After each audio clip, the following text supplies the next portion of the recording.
Lawrie Woodman, Manager, Coaching, Umpiring and Volunteers, Australian Football League.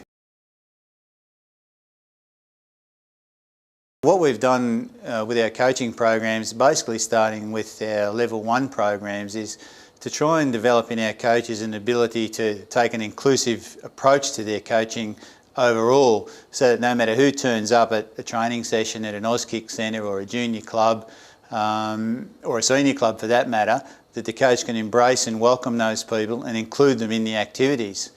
And the way that we encourage them to go about it is to look at the activities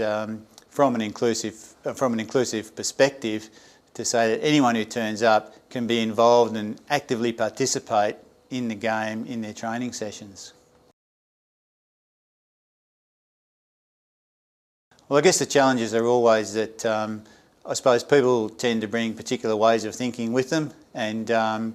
with the coaching courses it was, how do you integrate material related to welcoming and being inclusive just into the normal everyday coaching program without having it to be seen as something specific and different,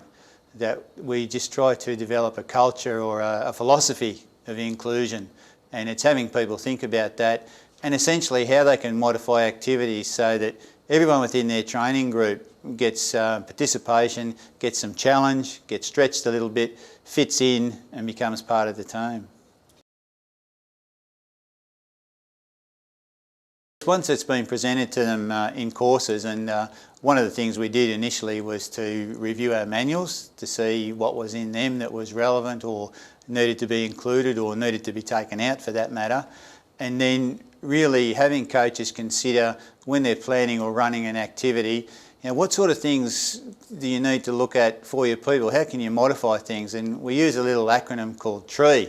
which T stands for teaching or coaching style, how you communicate, how you deliver your messages, how you listen to people, how you help people see. Then there's the rules, changing the rules so that different things are emphasised or modified so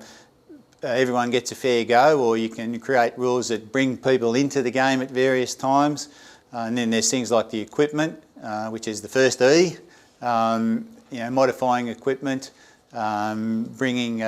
special footies that you can feel better if you can't see so well and things like that. And then the environment of how you run the drill. You can make it bigger, smaller, move the targets closer, make them bigger, modify the numbers so that you can create opportunities for really anyone to have a go in a game, to get a kick, get a touch, kick a goal, make a tackle, whatever it is. Within our coaching programs, we're at an early stage of this, and we've just been through our first program where we've taken a course on board, modified it and presented it, and the feedback for that was really good. And it